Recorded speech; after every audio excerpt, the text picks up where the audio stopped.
Looking back, I don't know if my love for Alejandro was any sort of great love, but it has likely gotten me killed, so the tale is almost certainly worth telling.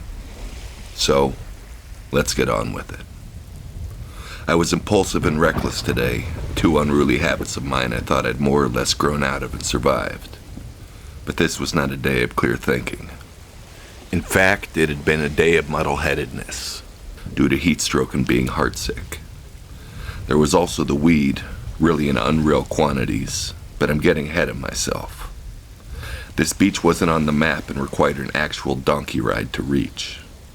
We had the option of taking a bus most of the way, but Alejandra and her crew were hitchhiking, and being generally into the adventure of the whole thing, I convinced my brother to go that route.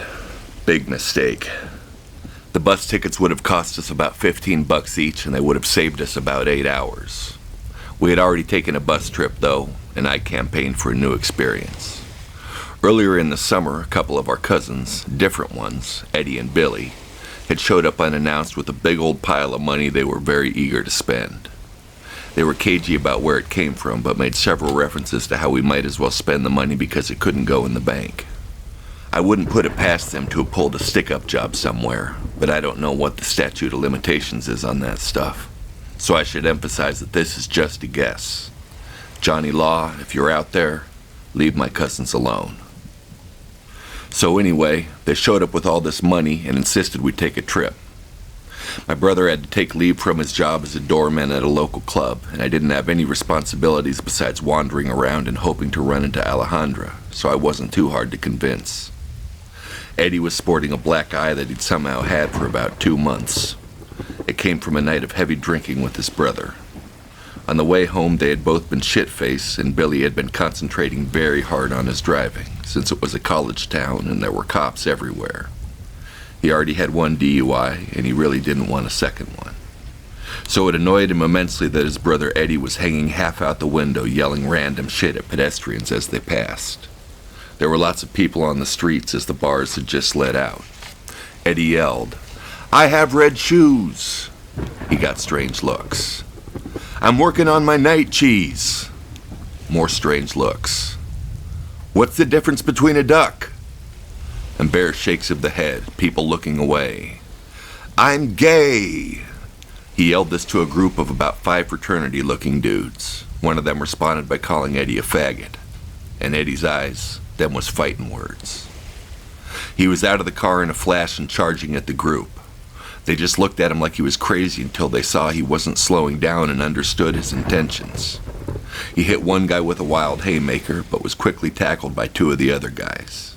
The remaining 2 and the one who got punched then proceeded to give Eddie a good solid boot whipping. Under normal circumstances, Billy would have charged in to defend his brother, even if he was in the wrong and it was a guaranteed ass-kicking.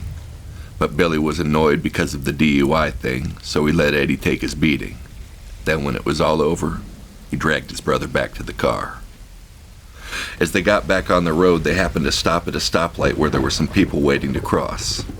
As the pedestrians passed in front of the car, Eddie thought he recognized the guys who had just whipped his ass. He was wrong, but it was too late. He was out of the car and charging again, this time landing a flying jump kick into the middle of one of the guys' backs. Since this was an entirely new group of guys, they were momentarily stunned, but when Eddie charged forward with fists flying, they quickly subdued him. Again he was tackled, this time by 3 guys, who held him down in the middle of the street while the other 2 kicked him. Once again, Billy was forced to drag his brother back to the car. He put the child safety locks on. While he was probably the more responsible of the 2, Billy wasn't any angel either. One time a couple years previous, before he had learned his limits, he had been driving home drunk and had managed to hit a curb head-on at about 40 miles an hour. How he did that I'll never know, but it badly dented his 2 front rims, ruining them. Quick thinker that he was, Billy decided that the best way to handle this situation was not to leave his car and walk the 3 blocks home, but to instead steal the wheels off someone else's car and put them on his own. He worked as a handyman, so had all his tools in his trunk and was able to do the job without too much difficulty. Except that apparently that neighborhood wasn't as sleepy as he thought, because someone saw him and called the cops, who arrived just as Billy pulled away. This means the cop got Billy for not only the theft, but also the DUI. But Billy wasn't going down that easy. Being completely snockered, he didn't hesitate to kick the balls off the unsuspecting cop who had thought Billy too trash for anything so physical. Next thing you know, the cop was writhing on the ground and Billy was hauling ass. He ran the 3 blocks home and climbed into bed. Of course, it took the cops all of about 30 seconds to trace his license plate and get his address, and when they arrived about 5 minutes later, Billy's mom was not happy to see them. She directed them to Billy's bedroom where he had already passed out. They didn't even bother to rouse him before tasing him, just zapping him right where he laid in bed. This caused him to vomit and shit all over himself, and it was in this condition, reeking of human byproduct, that he woke up the next morning with no knowledge of the night before. So these were the 2 guys who would be unleashed on Mexico with us. They were madmen. We rode buses the whole way and got high just about every day. Scratch that. Every day. Period. This meant buying weed every time we landed in a new location since we didn't want to risk traveling with it. We'd been told that Mexican cops loved to bust tourists and often stop buses and walk through them, looking for what? I don't know. But it happened a couple times over the course of our trip. It was never a problem because we were not holding, but this introduced problems of its own. This meant that every time we landed at a new destination, we had to score some bud if we wanted to get high. Sometimes this went relatively smoothly. We'd just go to the center of town and look around for some hippie-looking kids or maybe some street artists or performers, then ask them where the weed was at. Usually they were tickled to be meeting Americans who usually stuck to the tourist traps of Cancun or Puerto Vallarta. It also helped being Americans because they knew we weren't undercover cops, which is every head's #1 fear when asked by a stranger about drugs. With the exception of my brother, we were all pretty serious smokers and had grown accustomed to paying around $50 for an eighth of good quality weed. This was the kind of stuff where 1 or 2 hits would probably get you high, unless you were a heavy smoker. So we generally turned our noses up at what we referred to as brick weed, so called because it was packed into dense bricks so it could be efficiently smuggled. Mexico was where brick weed came from, and it was all we were ever able to find while there. Unlike high-quality bud, brick weed, also known as swag, dirt, Reggie, regs, or countless other names, took at least a joint a person to get high, sometimes more like an entire blunt. Plus the high was more of a stony zombie high than the exalted high one would expect with better bud. But good weed pretty much had to be grown indoors under grow lights with climate control, not in fields by the acre like they did in Mexico. But when in Rome, smoke that stanky Mexican weed. We always bought it by a dollar amount and usually asked for 100 pesos worth, which was about $20. More than once we saw a guy pull a large box from under his bed or out of his closet and just reach in and grab a generous handful that more or less filled a Ziploc sandwich bag. We were getting at least an ounce for $20, which was way cheaper than even the lowest quality weed sold for in the States. And while it didn't have the flavor or potency we were used to, at least it hadn't been packed into bricks and then abandoned in some warehouse for months to go stale. We may not have had the quality, but we sure had the quantity, and we smoked it like it was going out of style. Tom was the only one of us who spoke Spanish, so if we ended up splitting up to cover a designated area, we'd each go around asking for mota, and if someone answered to the affirmative, we'd then hustle to find Tom and get him to come over and find out what the hell was being said. One time we gave our money to a guy who misunderstood what we wanted and ended up returning without our money but with a bag of magic mushrooms. They looked very sketchy, and we didn't want to risk it. We clarified things and he said he couldn't get the money back, and were we sure we didn't want the mushrooms. We told him it was only weed we were looking for and he apologized and said he couldn't get it. We went back to the hotel, never expecting to see him again. 2 hours later he was knocking on the door of our room, bearing gifts. He presented us with the weed we had wanted, which he had managed to trade the mushrooms for with another dealer. He then somehow tracked us down. A little odd, but we were happy to have the smoke. One time we met a dealer who spoke hilarious broken English and told us, "For all of the day I am looking at the ass and imagining sex in the doggy position." He also told us that if we wanted to travel with weed, all we had to do was put it in our balls. He said, "The cops, they never find because they are Mexican and they are not gay." Not a very enlightened viewpoint, but maybe he was right. It was a different culture after all. Another time we were really having trouble scoring and decided to take drastic measures. Usually when we split up, it would be for a matter of a few minutes to cover a given area, and then we'd meet back up and move somewhere else. This time, though, we split up for real, each armed with 100 pesos and plans to meet back at the hotel in an hour. Despite having been unable to get anywhere for the last 2 hours, each one of us somehow scored individually during our hour-long search. This means we each arrived back at the hotel with an ounce of bud. There was only one thing to do: rage. We spent the rest of the day and night rolling all of it up into joints, starting smoking as soon as the first joints were ready. We must have rolled 100, some of them using 2 or even 4 papers. We also bought a couple bottles of Bacardi to make the party complete, and things got so out of hand that we ended up getting thrown out of the hotel the next morning. Apparently my shit-ass brilliant brother had gotten so fucked up that he had left the room in the middle of the night, gone down a flight of stairs into the lobby, and pissed in a potted plant. He thought the hotel manager had mistaken him for someone else, and Eddie almost got in a fight with the manager when he found out we were getting tossed.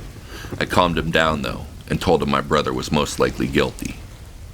You see, he had a history of these phantom pissings. One time he had gone on a college visit where he had been put up in a fraternity house. As is the custom on such occasions, he got trashed and woke up the next morning to the news that he had come downstairs in the middle of the night and pissed on the coffee table in front of 2 of the brothers. Another time he had gotten out of bed at his girlfriend's house after a night of heavy drinking and walked past not 1 but 2 bathrooms and then peed in the hallway. Who knows how many other phantom pissings might have gone undetected.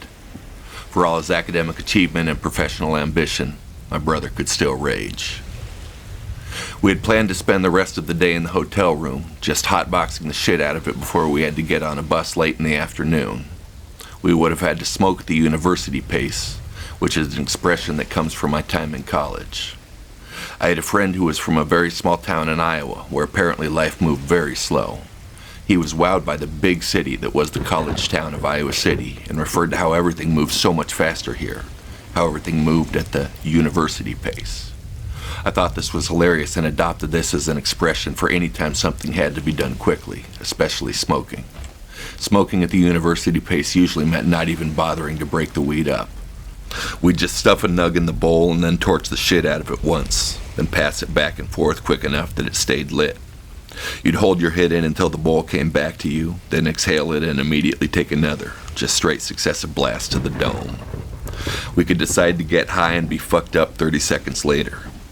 This took a lot of the pleasure out of smoking, so it wasn't something that we did on a regular basis, but sometimes necessity dictated.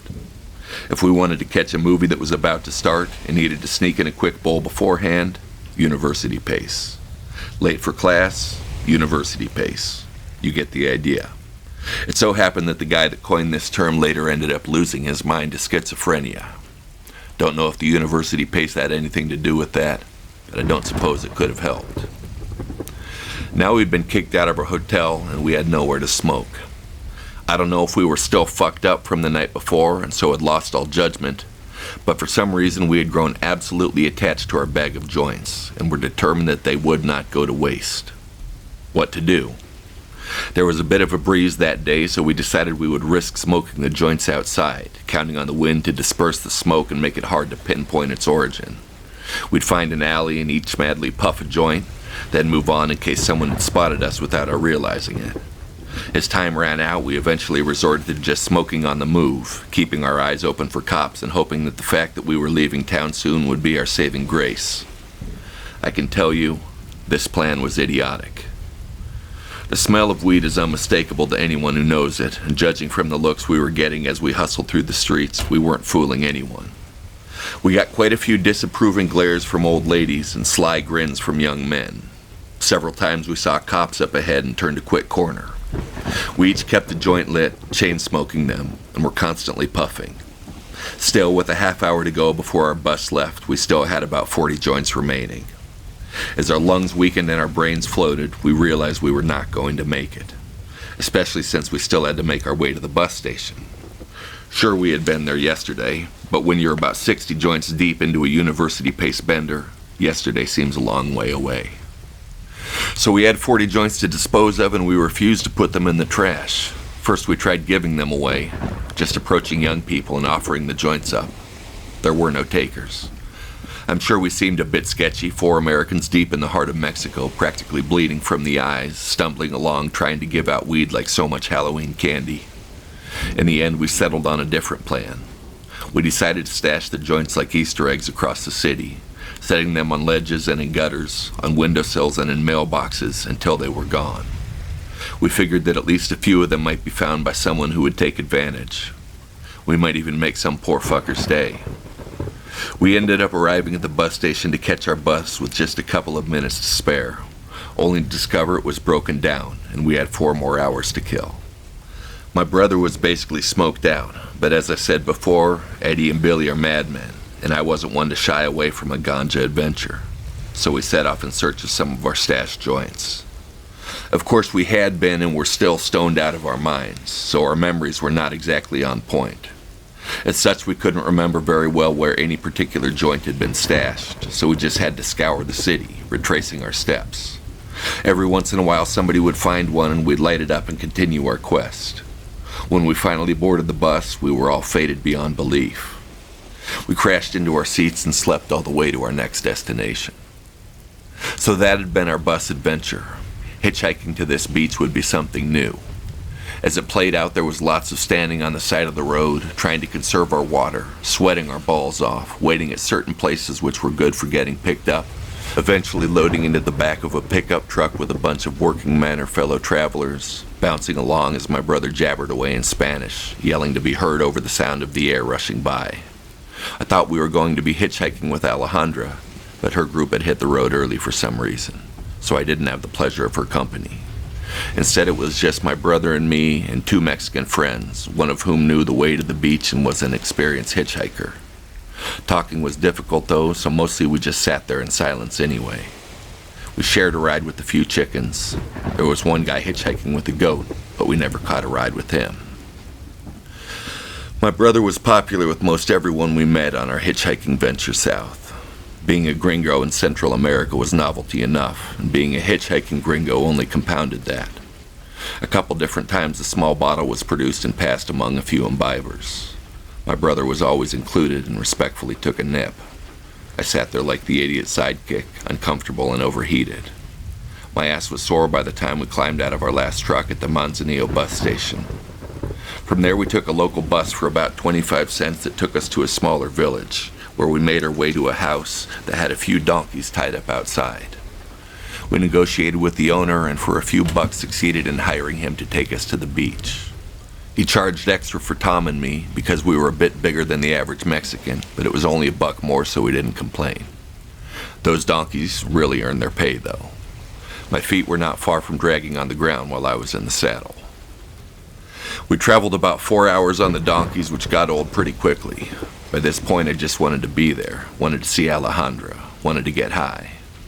What I beheld when I arrived pushed every sweaty mile into the distant past, as the present became a beacon bright enough to consume us as its fuel.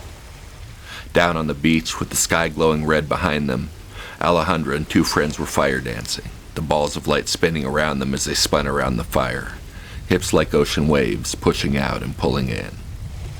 Fire dancing involved having 2 balls, each attached to about 2 feet of rope, which were held one in each hand and spun around the body like a sort of rhythmic ninja weapon. The fire came in when the balls were dipped in fuel and lit on fire, creating a dazzling spectacle. These 2 balls of fire spinning around Alejandra's infinite curves were mesmerizing. She looked like a fire goddess, gazing out across the ocean, deciding whether to boil it all away for fun. Or if she wasn't a goddess, she was some sort of elemental fairy, channeling the powers of the center of the blazing earth, the molten core coming to life in effigy, then whipped around her body and head, spun as smooth as if she was born for this very purpose on this very night. A few people were playing drums, and the 3 women were dancing to the rhythm, their hips moving in a sort of salsa pattern, the globes of fire spinning in rhythm with everything. She reminded me of a lyric I had that went, "When she dances, she becomes water in the wind, turning the music into gold. With fire in her spine and thunder in her hips, she is Armageddon's wonder to behold." This was world-ending beauty. This was elemental power, fire and thunder, not to mention lightning, wind, and rain, all taken human form and plugged into the rhythm of the circle drums.